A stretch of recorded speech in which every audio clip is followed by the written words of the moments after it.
আসসালামু আলাইকুম রহমতুল্লাহি আবরাকাতুহু ইন্নাল হামদালিল্লাহ ওয়াসসালাতু ওয়াসসালামু আলা রসুলিল্লাহ। কাছে দূরে বিশ্বজুড়ে যেখান থেকে দেখছেন সবাইকে আন্তরিক প্রীতি এবং শুভেচ্ছা জানিয়ে শুরু করছি যমুনা টেলিভিশনের ইফতারের পূর্ব মুহূর্তের বিশেষ আয়োজন এন মোহাম্মদ প্রেজেন্টস রোজার দিনে পাওয়ার্ড বাই ভাইয়া হোটেলস। প্রিয় দর্শক, আপনাদের সাথে আছি আমি মুফতি শাহ আহমদ রেজা। আলোচনা করব গুরুত্বপূর্ণ একটি বিষয়ে। আজকের আলোচনার বিষয় সংযম ও আত্মশুদ্ধির মাস রমজান। আর এই বিষয়ে কথা বলার জন্য আমাদের মাঝে আছেন একজন বিদগ্ধ আলেমে দ্বীন। আমাদের সাথে আছেন মুফতি মামুনুর রশিদ, সহকারী অধ্যাপক নাজমুল হক MU কামিল মাদ্রাসা, ঢাকা। আসসালামু আলাইকুম ওয়া রাহমাতুল্লাহি ওয়া বারাকাতুহু। ওয়ালাইকুম আসসালাম। মুহতারাম, কেমন আছেন আপনি? আলহামদুলিল্লাহ, আপনি ভালো আছেন? জি আলহামদুলিল্লাহ। প্রিয় দর্শক, চলছে মাহে রমাদান। আছি আমরা ইফতারের পূর্ব মুহূর্তে। আমরা শুনব সংযমের মাস, আত্মশুদ্ধির মাস রমাদান। জি মুহতারাম, আমরা জানতে চাই আপনার কাছে যে আমরা যে এই মাহে রমাদান পার করছি, আমরা ইফতারের পূর্ব মুহূর্তে আছি, সংযম বলতে আসলে কি বোঝায়? ধন্যবাদ আপনাকে। প্রথমে আল্লাহ পাকের শুকরিয়া আদায় করে নিই। ইন্নাল হামদালিল্লাহ ওয়াসসালাতু ওয়াসসালামু আলা রাসূলিল্লাহ ওয়া আলা আলিহি ওয়া সাহবিহি আজমাইন, আম্মা বাদ। অত্যন্ত একটা সুন্দর প্রশ্ন করেছেন যে সংযম বলতে আসলে কি বুঝি। সংযম বলতে বোঝায় যে নিজ সংযম মানে নিজেকে বিরত রাখা, অর্থাৎ দুনিয়ার যত কামাচার, পাপাচার, অনাচার থেকে নিজেকে মুক্ত রাখা, সেটাই আত্মসংযম, অর্থাৎ সেলফ কন্ট্রোল বলতে যেটা আমরা বুঝাই। অর্থাৎ পৃথিবীর শান্তি এবং শৃঙ্খলাকে ঠিক করার জন্য আমরা দেখি যে পুলিশ বাহিনী আছে, র্যাব বাহিনী আছে, সরকার আরও অনেক সংস্থা রয়েছে যারা পৃথিবীর শান্তি এবং শৃঙ্খলা বজায় রাখার জন্য কাজ করেন। আল্লাহ পাক রব্বুল আলামিন তার নিজাম, তার দুনিয়ার শৃঙ্খলা, এটাকে সুন্দর এবং সুষ্ঠুভাবে পরিচালনা করার জন্য আল্লাহ পাক রব্বুল আলামিন তার বিধানগুলি নির্ধারণ করে দিয়েছেন। প্রত্যেকটা বিধান দেখেন, মানুষ যদি নিজের থেকে পালন করে আল্লাহর বিধানগুলি, তাহলে মানুষ নিজে থেকেই ভালো হয়ে যাবে। যেমন নামাজ যদি মানুষেরা পড়ে, কোরআন তেলাওয়াত করে, তাসবিহ তাহলিল করে, জিকির আজকার করে, এভাবে যদি রোজাটা যদি রাখে, এই সওমটা মানুষকে যাবতীয় খারাপ কাজ, পাপাচার থেকে মানুষকে বিরত রাখে।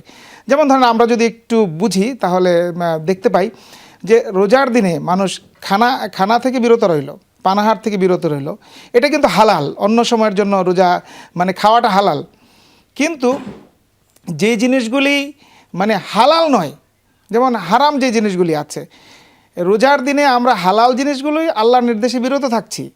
তাহলে বলেন তো, আমরা হারাম জিনিসগুলো থেকে রোজার দিন অন্য সময় আমরা হারাম জিনিসগুলো থেকেও বেঁচে থাকতে হবে। আত্মসংযম বলতে আমরা বোঝাই নিজেকে, অর্থাৎ আমাকে কেউ গার্ড দিবে না, আমাকে কেউ নির্দেশ দিবে না, আমাকে কেউ অর্ডার দিবে না। আল্লাহ পাক রব্বুল আলামিনের যে নির্দেশ, সেই নির্দেশ পালন করে আল্লাহর নির্দেশ অনুযায়ী আমি খারাপ কাজ, কামাচার, পানাচার, অনাচার, সেই সমস্ত খারাপ কাজ থেকে আমি নিজেকেই নিজে বিরত রাখবো। এটাই বলতে আমরা আত্মসংযম বলতে। মোহতারাম, আমরা দেখতে পাই যে রমজান মাস আসলে অনেক ব্যবসায়ী ভাইয়েরা তাদের দ্রব্যমূল্যের দাম কয়েক গুণ বাড়িয়ে দেন বা জিনিসের দাম বৃদ্ধি করা, এটা কি আত্মসংযমের সাথে যায়? অন্যান্য বিশ্বগুলোতে দেখা যায়, অন্যান্য দেশগুলিতে, যে রমজান আসছে জিনিসপত্রের দাম কমে গেছে, তারা 11টি মাস ব্যবসা করেছে, প্রফিট করেছে, মুনাফা করেছে। একটা মাস মনে করেছে যে আমরা মুনাফা একটু কম করলাম, শুধু যে আমাদের খরচ সেটা আমরা উঠায় নিলাম, তাতে কিন্তু তাদের চলছে। আমাদের দেশের ব্যবসায়ী যারা আছেন তাদের প্রতি আমাদের আহ্বান থাকবে যে আসলে রমজান মাসটা অধিক মুনাফা করার মাস না, অধিক লাভ করার মাস না। হ্যাঁ, এই মাসে যদি আপনি মুসলমানদের এই বিভিন্ন নিত্য প্রয়োজনীয় যে জিনিসপত্র আছে, এগুলির দাম যদি একটু কমিয়ে দেন, মানুষের ক্রয় ক্ষমতার মধ্যে যদি রাখেন, সহনীয় পর্যায়ে যদি রাখেন, মানুষের যেখানে কষ্ট যেন লাঘব করেন, তাহলে আল্লাহ পাকের কাছে তো রহমত বরকতের অভাব নাই। আল্লাহ পাক আপনাকে রহমত দান করবেন, আপনার জীবনে প্রশান্তি দান করবেন, আল্লাহ পাক আপনাকে বরকতে ভরপুর করে দেবেন, আপনার জীবন বরকতে ভরপুর হয়ে যাবে। আমরা যদি এই কাজ করতে পারি, আমাদের ব্যবসায়ী সমাজদের প্রতি আহ্বান থাকবে যে রমজান মাস উপলক্ষে নিত্য প্রয়োজনীয় যে সমস্ত জিনিসপত্রের দাম অসহনীয় হয়ে গেছে, সেগুলো আসুন আমরা একটু ক্রয় ক্ষমতার মধ্যে রাখি। আত্মসংযমের ব্যাপারে আরেকটি প্রশ্ন করতে চাই আপনাকে, যে আমাদের অনেক মানুষ দেখা যায় প্রচণ্ড গেমে আসক্ত থাকে, অনেক তরুণরা, তো এক্ষেত্রে আত্মসংযম কিভাবে করা উচিত? ধন্যবাদ, অত্যন্ত সুন্দর একটি বিষয় অবতারণা করেছেন। আসলে আমাদের মুসলিম সমাজের এবং আমাদের উঠতি বয়সের তরুণ সমাজদের একটি অবস্থা আমরা দেখতে পাই রাস্তাঘাটে চলাফেরার সময়, সবসময় যে বসে বসে কী যেন তারা খেলছে। কাছে যে খুব ভালো করে খেয়াল করার পরে দেখা যায় যে 3-4 জনে মিলে গেমস খেলছে। মানে আপনার সমাজটাকে নষ্ট করার জন্য এটা কিন্তু যথেষ্ট। এই যে গেমে আসক্ত হয়ে যাচ্ছে, তারপরে মোবাইল ফেসবুকিং করছে ঘন্টার পর ঘন্টা। দেখুন, সময়টা তো আল্লাহ পাকের একটি বড় নিয়ামত, একটি আল্লাহ পাকের পক্ষ থেকে আপনার জন্য সবচেয়ে বড় একটি আমানত। এখন আমি যদি এই সময়টাকে নষ্ট করি, হেলায় ফেলায় নষ্ট করে দেই, তাহলে কিন্তু আমার জীবনটা বরবাদ হয়ে যাবে। আমি মানুষকে আশরাফুল মাখলুকাত হিসেবে আল্লাহ তাআলা সৃষ্টি করেছেন, সে তার সময়কে যথার্থভাবে ব্যবহার করবে, যথাযথভাবে কাজে লাগাবে। তার প্রত্যেকটা সময়ের কিন্তু হিসাব নেওয়া হবে কাল কিয়ামতের ময়দানে। সে কিভাবে সে তার সময়গুলিকে ব্যয় করেছে, সেই সময়ের হিসাব কিন্তু তাকে দিতে হবে।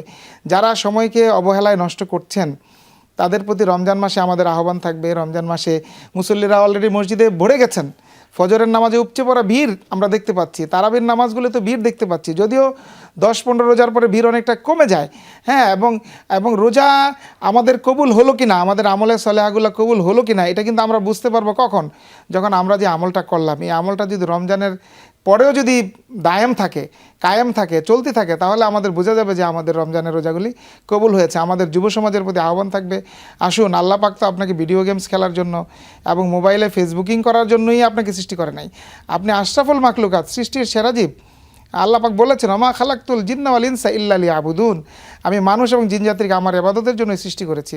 আসুন, আল্লাহ পাকের ইবাদতে আমরা নিজেদেরকে বিলিয়ে দেই এবং সৃষ্টির আশরাফুল মাখলুকাত, সৃষ্টির সেরা জীব হিসেবে খেদমতে খালক, সৃষ্টির সেবা করে আমাদের সময়গুলোকে অতিবাহিত করি। জি জি মোহতারাম, আমরা শুনছিলাম আপনাকে। আমরা এবার আপনার কাছ থেকে জানবো যে আত্মশুদ্ধি, রোজা আত্মশুদ্ধি বলতে কি বোঝায়? আত্ম বলতে আমরা যেটা বুঝি, আত্ম মানে নিজ, শুদ্ধি মানে শুদ্ধ করা, পিউরিফাই করা, খাঁটি করা, নিজেকে শুদ্ধ করা, নিজেকে পিউরিফাই করা, এটাই হলো আত্মশুদ্ধি। আল্লাহ পাক কালামে হাকিমে বলেছেন যে কাদ আফলাহা মান তাজাক্কা, সে সফল হলো যে নিজেকে পরিশুদ্ধ করলো। আসলে পরিশুদ্ধ করার অর্থ কি? আমার নিজেকে কিভাবে পরিশুদ্ধ করব? আমি একটু আগে বলেছি যে মানুষের দুইটি সত্তা, দেহ সত্তা আর একটা হচ্ছে আত্মিক সত্তা। আমরা যখন খাবার দাবার খাবো বেশি পরিমাণে, তখন আমাদের দেহ সত্তা শক্তিশালী হবে। আমার আত্মা শক্তিকে আমি কীভাবে শক্তিশালী করব? আমরা যখন ডাক্তারের কাছে যাই, দেখেন আমরা দেহের চিকিৎসা করি, তেমনি আত্মারও কিন্তু চিকিৎসা আছে। মানুষের দেহের যেমন খাবার দরকার হয়, দেহ যেমন অসুস্থ হয়, আত্মাও কিন্তু আত্মারও খোরাক দরকার হয়, তাহলে আত্মা শক্তিশালী হয়। আবার এমন হতে পারে যে আত্মা অসুস্থ হয়ে গেছে, আত্মা রোগাক্রান্ত হয়ে গেছে, তখন কিন্তু তারও চিকিৎসা দরকার আছে। সেটাই আল্লাহ পাক রাব্বুল আলামিন কালামে হাকিমের মধ্যে এই সমস্ত দিক নির্দেশনাগুলো দিয়েছেন যে আত্মশুদ্ধি করার জন্য, আত্মাকে পিউরিফাই করার জন্য আল্লাহ পাক রাব্বুল আলামিন আমাদেরকে রমজান মাস দিয়েছেন। 11টি মাসের পরে আমাদের রমজান মাসটা আসে। আমরা এটাকে উদাহরণ দিতে পারি এইভাবে যে আপনার মোবাইলটা চার্জ এক সময় ফুরিয়ে যায়, তখন আবার এটা রিচার্জ করতে হয়, চার্জ দিতে হয়। তেমনিভাবে প্রতি বছরে আমাদের কাছে দেখা যায় রমজানটা আসছে। কেন রমজানটা আসছে? আমরা চলতে চলতে চলতে চলতে এক পর্যায়ে দেখা যায় যে আমাদের আত্মার রিচার্জ দরকার, আত্মার একটু চার্জ করা দরকার। তখন আমরা রমজান মাসে উপলক্ষে যখন আমরা নিজের আত্মাকে পরিশুদ্ধ করি, আত্মাকে কীভাবে পরিশুদ্ধ করব? আত্মার পরিশুদ্ধি করার আমাদের স্যাম্পলটা কি আছে যদি আমরা একটু তাকাই, যে আত্মা রোগাক্রান্ত হয়, তখন জিকিরের মাধ্যমে আমরা আত্মাকে পরিশুদ্ধ করতে পারি, আল্লাহকে ডাকার মাধ্যমে পরিশুদ্ধ করতে পারি। তাহাজ্জুদ নামাজে গভীর রাতে যখন আল্লাহকে সিজদা দিয়ে আপনি আল্লাহর কাছে বলবেন, আল্লাহকে ডাকবেন, তখন আল্লাহ আপনার ডাকে সাড়া দিবেন। হ্যাঁ, এভাবে আমরা আত্মার পরিশুদ্ধি করার জন্য আমাদের যে ইসলামিক কৃষ্টি এবং কালচার সভ্যতাগুলি আছে, ইসলামের যে নিয়ম বিধিবিধানগুলি আছে, এগুলি আমরা পালন করলে আমার আত্মা পরিশুদ্ধ হবে। এখন পরিশুদ্ধ আত্মার স্যাম্পলটাকে পৃথিবীতে আছে, আমরা যদি একটু দেখি তাহলে দেখতে পাই পরিশুদ্ধ আত্মার একমাত্র নমুনা হলেন আমাদের রাসূলুল্লাহ সাল্লাল্লাহু আলাইহি ওয়াসাল্লাম। রাসূলুল্লাহ সাল্লাল্লাহু আলাইহি ওয়াসাল্লাম ছিলেন পরিশুদ্ধ আত্মার একমাত্র জ্বলন্ত উদাহরণ। তার জীবনী থেকে আমরা যদি শিক্ষা গ্রহণ করি, তার জীবনের প্রত্যেকটা উঠা বসা চলাফেরা সবগুলি যদি আমরা ফলো করি, তাহলে আমাদের আত্মা পরিশুদ্ধ হবে। এরপরে আত্মা পরিশুদ্ধির জীবন্ত নমুনা রেখে গেছেন সাহাবায়ে আজমাইন আলাইহিমুসসালাম।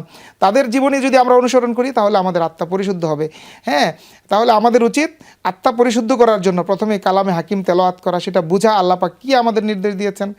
রমজান মাসেই কালামে হাকিম নাজিল হয়েছে, এই জন্য রমজান মাসের গুরুত্ব বেড়ে গেছে। তেমনিভাবে আমাদের রাসূল সাল্লাল্লাহু আলাইহি সাল্লামের সুন্নাহ আমাদের কাছে রয়েছে, সেই সুন্নাহর যদি আমরা পালন করি আমাদের ব্যক্তিগত জীবনে, পারিবারিক জীবনে, সামাজিক জীবনে, তাহলে আমাদের আত্মা পরিশুদ্ধ হবে বলে আমি মনে করি। আবার দেখা যায় যে রোজা রাখার পরে অনেকে গীবত করে, অশ্লীল বাক্যালাপ করে বা ঝগড়া করে, বা সারাদিন রোজা রাখার পরে যখন ক্ষুধার্ত থাকে একটা মানুষ, দেখা যায় তার মধ্যে একটু মানে তার মেজাজটা চড়া থাকে, তখন সে ঝগড়া করে। তো এটা কি আত্মশুদ্ধির পথে অন্তরায় কিনা? জি ধন্যবাদ, অত্যন্ত সুন্দর কথা তুলেছেন। আসলে আত্মার যে সমস্ত রোগগুলি আছে, আমি আলোচনা করছিলাম আত্মার যে রোগগুলি আছে, এইগুলি যদি আমি চিকিৎসা করতে পারি তাহলে কিন্তু আত্মাটা শুদ্ধ হয়ে যাবে। যেমন আত্মার রোগ কী? আত্মা কিন্তু বৈধ অবৈধ সব জিনিস খাইতে চায়। তখন আমার আত্মাকে প্রশ্ন করতে হবে, একটা জিনিস আমি গ্রহণ করব, এটা কি বৈধ না অবৈধ? তখন হিসাব করবো, আমি বৈধ হলে নিব, অবৈধ হলে গ্রহণ করব না। তেমনিভাবে আত্মা দেখেন, মানুষের মানে রকচাটা স্বভাব আছে। মানুষ হঠাৎ করে রেগে যেতে পারে, হঠাৎ করে উত্তেজিত হয়ে গেছে, রেগে গেছে, ঝগড়া লেগে যায়। আসলে তখন যদি নিজেকে কন্ট্রোল করা যায়, ইসলাম যে বিষয়টা বলেছে, আপনি যে বিষয়টা তুলেছেন, যে তোমার হঠাৎ করে রাগ উঠে গেছে, তুমি দাঁড়ানো অবস্থায় আসো, তুমি বসে যাও। বসে যাওয়ার পরে তোমার রাগ কন্ট্রোল হচ্ছে না, তুমি শুয়ে পড়ো। তারপরে তোমার রাগ কন্ট্রোল হচ্ছে না, তুমি অজু করে আসো। এইভাবে কিন্তু আত্মার একটা চিকিৎসা ইসলাম দিয়েছে। আপনার যে রাগ উঠে যাবে, হঠাৎ করে আপনি একদম রাগে অগ্নিশর্মা হয়ে যাবেন, একটা কিছু ঘটিয়ে ফেলবেন, তখন কিন্তু একটা চিকিৎসা আছে, সেলফ কন্ট্রোল। ইসলাম বলছে কন্ট্রোল। তুমি কি করো? তুমি রাগ উঠছে, রাগ হয়ে গেছো, তুমি অত্যাধিক উত্তেজিত হয়ে গেছো, তুমি বসে পড়ো। বসে রাগ যায় নাই, শুয়ে পড়ো, তারপর অজু করে আসো। আবার যার প্রতি রাগ করছে তাকে বলছে, তাকে কি বলছে? বলছে যে রাগ হয়ে উত্তেজিত হয়ে মানুষ যদি কোনো কথা বলে ফেলে, তাহলে সেটাকে সুন্দরভাবে দেখো, সহজভাবে দেখো, সেটাকে কঠিনভাবে দেখো না। দুই জায়গায় কিন্তু ইসলাম ট্রিটমেন্ট দিয়েছে। তা আমাদের যে আত্মার যে একটা রোগ, রাগ হওয়া, রেগে যাওয়া, এই বিষয়ে ইসলাম সলিউশন দিয়েছে। আমাদের উচিত আমরা এটা ফলো করব। তারপরে আরও কি বিষয় আছে দেখেন, যেমন গীবত করা। গীবত মানে গায়েব, আপনার এখানে যে উপস্থিত নাই তার সম্পর্কে আমি একটা সত্য কথা, যেটা শুনলে সে কষ্ট পাবে, এমন একটা বিষয় আমি তার সম্পর্কে বললাম যেটা শুনলে সে কষ্ট পেতে পারে, এটা কিন্তু সত্য, এটাই কিন্তু গীবত। আমাদের সমাজে কিন্তু একটা ভুল ধারণা আছে, মানুষ এসে বলে আমি তো তার সম্পর্কে সত্য কথা বললাম। জি, অসংখ্য ধন্যবাদ আপনাকে। আমরা অনুষ্ঠানের একেবারে শেষ পর্যায়ে চলে এসেছি। প্রিয় দর্শক, আপনারা শুনছিলেন, দেখছিলেন চমৎকার আলোচনা। আপনাদের প্রিয় অনুষ্ঠান অ্যান্ড মোহাম্মদ প্রেজেন্টস রোজার দিনে, পাওয়ার্ড বাই ভাইয়া হোটেলস। আমরা একেবারে শেষ পর্যায়ে চলে এসেছি। আগামী অনুষ্ঠান দেখার আমন্ত্রণ জানিয়ে আজকের মতো এখানে শেষ করছি। আসসালামু আলাইকুম ওয়া রাহমাতুল্লাহি ওয়া বারাকাতুহু।